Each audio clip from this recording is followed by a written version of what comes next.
அனைவருக்கும் வணக்கம். உடல் எடையை குறைக்கிறதுக்காக, ஆரோக்கியத்திற்காக அதிகாலையில் வாக்கிங் போவாங்க. நல்லா அறிவாளிங்க தானே. டாக்டர் முதற்கொண்டு எந்த ஒரு அறிவும் இல்லைங்கிறத இப்போ இந்த வீடியோவில் நம்ம தெளிவாக விளக்க போகிறோம். எந்த ஒரு மனிதனும் மற்றவங்களுக்கு வாழ்க்கை கொடுக்கணுங்கிறது அடிப்படை எண்ணமாக யாருக்குமே இருக்காது. நம்ம பிழைக்கணும். ஒவ்வொருத்தரும் அதுக்கு தேவையான தகுந்த துறைகளை தேர்ந்தெடுத்து அதன் மூலமாக இப்போ வீடு கட்டுறவங்க நிறைய இருந்தால் தானே வீடு கட்ட முடியும். ஒரு கான்ட்ராக்டரு அந்த மாதிரி நோயாளிகள் அதிகமாக இருந்தால் தான் நம்ம டாக்டராக இருக்க முடியும், சம்பாதிக்க முடியும். கல்யாணம் பண்ணுறவங்க என்ன பண்ணுறான், ஒரு பொண்ணை கூட்டிகிட்டு வந்து தன்னுடைய வீட்டு வேலைகளெல்லாம் செய்கிறதுக்கு ஒரு ஆளை கொண்டு வர்றான். கூட தன்னுடைய வாரிசை உற்பத்தி பண்ணி அதை வளர்த்து எல்லாமே நமக்காக ஒரு வேலைக்காரி மாதிரி தான் இங்கே வர்றான் பணிவிடை செய்கிறதுக்கு.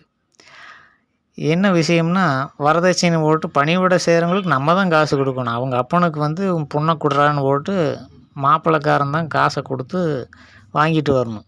இங்கே தலகலாக நடக்குது. பொண்ணு காசையும் கொடுத்து வேலையும் செஞ்சு பிள்ளையும் பெற்று கொடுத்து எல்லாமே நம்ம செய்யணும். அவன் ஜாலியாக இருப்பான். இது என்ன கான்செப்ட்? அந்த மாதிரி தான் இந்த வாக்கிங் போகிறது. இந்த அடிப்படையை ஏன் யாருமே புரிஞ்சிக்க மாட்டேங்கிறீங்க? நமக்கு நன்மையை டாக்டர் எப்படி சொல்ல முடியும்? ஒரு தடவை சொல்லி எல்லோரும் அதை ஃபாலோ பண்ணி நம்ம நல்லா ஆகிட்டோம்னா அப்புறம் யார் அவங்கக்கிட்ட வைத்தியம் பார்க்க வர்றது? திரும்ப திரும்ப வந்தது தானே. இப்போ ஒரு ஆட்டோமொபைல் டூ வீலர் ஒர்க் ஷாப்புக்கு ஒரு பிரச்சனையை சரி பண்ணி கொடுக்கும்போது இன்னொரு பிரச்சனை உருவானால் தான் டூ வீலர் ஒர்க் ஷாப்காரனுக்கு லாபம். திரும்ப அந்த கஸ்டமர் வரணும். அதுக்கு தகுந்த மாதிரி பண்ணி கொடுத்தோம்னா ஒரு விஷயத்தை சரி பண்ணோம்னா இன்னொரு விஷயம் ஒரு வாரம் கழித்து வரும். இப்படி ஒர்க் ஷாப்புக்கு போன ஆட்டோ மொபைல் திருப்பி ஒர்க் ஷாப்புக்கு வந்துக்கிட்டே இருக்கும். அந்த மாதிரி தான் மனிதனுடைய நிலைமை. டாக்டர்கிட்ட ஒரு தடவை போனோம்னா திருப்பி திருப்பி அவன் வர வச்ச ரெகுலர் கஸ்டமர் ஆக்குனா தானே ஒரு டிபார்ட்மெண்ட் ஸ்டோருக்கு நல்லது. அந்த மாதிரி தான் ஒரு பேஷண்ட் அவனை ரெகுலர் கஸ்டமர் பேஷண்ட்டாக மாற்றிடணும். அப்படி தான் இந்த ஆங்கில மருத்துவத்தினுடைய அடிப்படை. சித்த மருத்துவத்திலே அதே போல் தான் இருந்தது அந்த காலத்தில். அது ஒரு தனி வீடியோவில் நான் உங்களுக்கு விளக்கமாக சொல்கிறேன். இப்போ இந்த வாக்கிங் போகிறது எப்படிங்கிறத நம்ம பார்ப்போம். இந்த அதிகாலையில் பிரம்ம முகூர்த்தம் அப்படின்னு ஒன்று சொல்லுவாங்க. அதில் எந்திரிச்சு நம்ம இருந்தோம்னா முன்னோர்களுடைய ஆசீர்வாதம் கிடைக்கும், ஃப்ரெஷ்ஷாக இருக்கும் அப்படின்னுலாம் 1 கிலோமீட்டர் நேரத்துக்கு கதை சொல்லுவானுங்க. அது அனைத்துமே போய் அதிகாலையில் எந்திரிக்கவே கூடாது. அதிகாலையில் எழுந்திரிச்சா மிக அதிகமான பசியை 7 மணிக்கெல்லாம் உண்டாக்கிடும். எப்போவுமே மனிதன் எழுந்தவுடன் அதிலிருந்து சிறிது நேரத்தில் வயிற்றில் பசிக்க ஆரம்பிச்சிடும். இது எல்லாருமே உணரலாம். ஏன்னா இரவு உணவு 10 மணிக்குள்ளே சாப்பிட்றோம். அதுக்கு பிறகு இத்தனை 12 மணி நேரம், ஏறக்குறைய 10 மணி நேரம் வயிறு செரிமானமான பிறகு அந்த வயிற்றில் ஒன்றும் இல்லாமல் இருக்கும். வெறும் வயிற்றில் எந்திரிச்சு காலையில் தொங்கான்னு போனால் எனர்ஜி எங்கேருந்து கிடைக்கும்? அதை சிந்திச்சு பார்க்கணுமே இல்லையா? டாக்டர்களுக்கே தெரியாது இது. அதிகாலையில் எழுந்திரிச்சு ஒரு 4 மணிக்கு குளித்து ரெடியாகி திருமணத்துக்கு போவீங்க. அப்போ தான் இதை சரியாக நீங்கள் உணர முடியும்.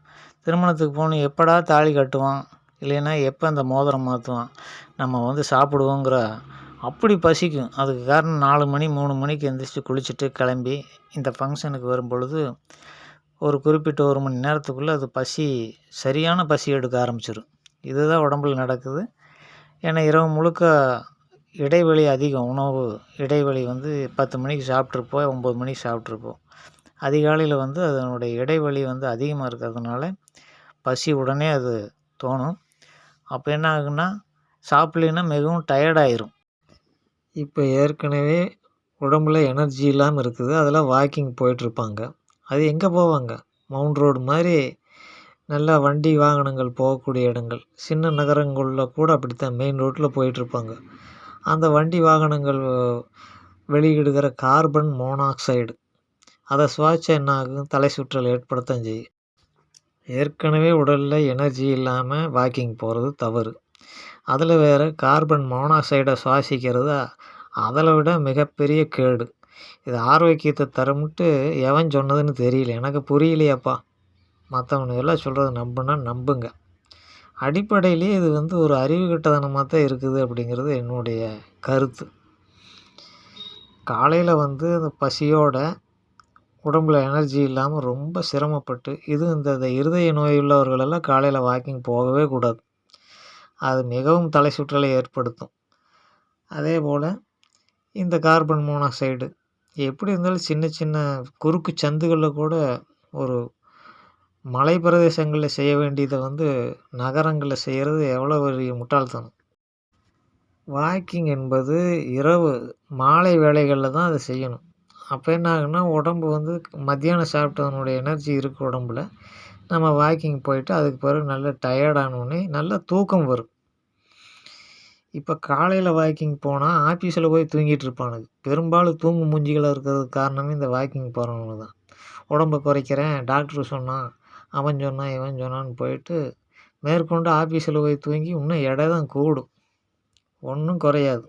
இது போக இந்த கார்பன் மோனாக்சைடில் மயக்கம் வர்றது, அப்படியே தள்ளி விடும், ஆளை தள்ளி விட்டு கீழேயே சில பேர் விழுவானுங்க. இதெல்லாம் நடந்துகிட்ருக்குங்க. காலையில் பார்த்தா சில பேர் வீட்டில் வந்து என்னமோ மாதிரி இருக்குதுன்னு கொஞ்ச நேரத்தில் ஹார்ட் அட்டாக் வந்து செத்து போயிடுவானுங்க. எனர்ஜியே இல்லாமல் ஹார்ட்டுக்கு வேலையை கொடுத்தா அது என்ன ஆகும்? ஒரு 100 பேர் இருக்காங்கன்னா 100 பேரினுடைய உடல் அமைப்பு, அதனுடைய தன்மை எல்லாம் ஒரே மாதிரி இருக்காது. ஒருத்தனுக்கு பொருந்தக்கூடியது இன்னொருத்தனுக்கு பொருந்தாது. எவனோ ஒருத்தனுக்கு வாக்கிங் போனால் ஆரோக்கியம் கிடைக்குன்னா அதை வச்சு எல்லாருக்கும் கிடைக்குங்கிறது மிகப்பெரிய மூட நம்பிக்கைங்கிறத எல்லோரும் புரிஞ்சுக்கணும். அதிகாலை என்பது வந்து எல்லா உறுப்புகளும் வந்து ஓய்வெடுத்த பிறகு சுறுசுறுப்பாக இயங்கக்கூடிய நேரம். இந்த நேரத்தில் வந்து எனர்ஜி இருக்காது. அதுக்கு தான் எந்திரிச்சோன்னே எதையாவது காஃபிங்கிறாங்க, டீங்கிறாங்க, பாலுங்கிறாங்க எல்லாம் சாப்பிட்றதுக்கு எனர்ஜி வந்து ஏற்றிக்கிறதுக்கு தான். ஏற்கனவே எனர்ஜி இல்லாத சூழ்நிலையில் மேற்கொண்டு எனர்ஜியை செலவழித்தா என்ன ஆகும்? டபுள் மடங்கு எனர்ஜி வந்து அப்புறம் நம்ம சாப்பிட வேண்டியது வரும். வாக்கிங் போனால் அப்புறம் அதிகமாக சாப்பிட்டோம்னா என்ன ஆகும்? வெயிட் மறுபடியும் கூடத்தானே செய்யும், எப்படி குறையும்? இப்போ வந்து இந்த வீடியோவை எவனாவது டாக்டர் பார்த்தான்னா என்னைய வந்து திட்டுவான். பொய் சொல்கிறான், இவனுக்கு ஒன்றும் தெரியாது அப்படிம்பான். மெடிக்கலை பற்றி இவனுக்கு என்ன தெரியும், இவனெல்லாம் கருத்து சொல்கிறான். ஏன்னா நான் உண்மையை சொல்லிகிட்ருக்கிறேன். அதனால் எனக்கு ஒன்றும் தெரியாத மாதிரி தான் உலகத்துக்கு ஃபோக்கஸ் பண்ணி ஆகணும். இல்லைன்னா அவங்க போல் நாறி போயிடும் இல்லையா? அதனால் அனைவரும் தெரிஞ்சுக்கங்க, காலையிலலாம் வாக்கிங் போகாதீங்க. மாலை நேரத்தில் வாக்கிங் போனீங்கன்னா இரவு நல்ல தூக்கம் வரும். அதுதான் ஆரோக்கியம். காலையில் போனோம்னா பசிக்கும், உடம்பு வெயிட்டு தான் போடும். 2வது ரொம்ப எனர்ஜியை செலவு பண்ணி, இல்லாத எனர்ஜியை செலவு பண்ணி உடம்பை கெடுத்துக்கிறதுக்கு தான் காலையில் போகிற வாக்கிங் உதவுன்னு சொல்லிக்கிறேன். இது தெரிஞ்சுக்குங்க, உங்களுக்கு அனுபவம் ஏற்பட்டிருக்கு. காலையில் போகிறவங்க அதை நிறுத்திட்டு மாலையில் போய் பாருங்கள். அதுக்கு பிறகு உடலில் என்னென்ன மாற்றங்கள் ஏற்படுது அப்படிங்கிறத தெளிவாக புரிஞ்சுக்கலாம். மனிதனுக்கு மனிதன் உதவி செய்கிறதெல்லாம் எங்கேயுமே கிடையாது. எல்லாம் வந்து அடிப்படையில் எதிரான கருத்துக்களை தான் சொல்லி வச்சுருக்கானுங்க. மனிதனுக்கு எது தீங்கோ அதை தான் நன்மைன்னு சொல்லுவானுங்க. அதை நம்பிக்கிட்டு நம்மளும் வாழ்ந்து தொலைக்க வேண்டியதாக இருக்குது. அதனால் இந்த காணொளியில் நான் சொன்ன விஷயங்களை நல்லா ஞாபகம் வச்சுட்டு வாழ்க்கையை மாற்றி அமைச்சுக்குங்க. அப்போ வந்து தன்னால் ஆரோக்கியம் வந்து நம்மளை சேரும் அப்படின்னு சொல்லிவிட்டு இன்னொரு வீடியோவில் சந்திப்போம்.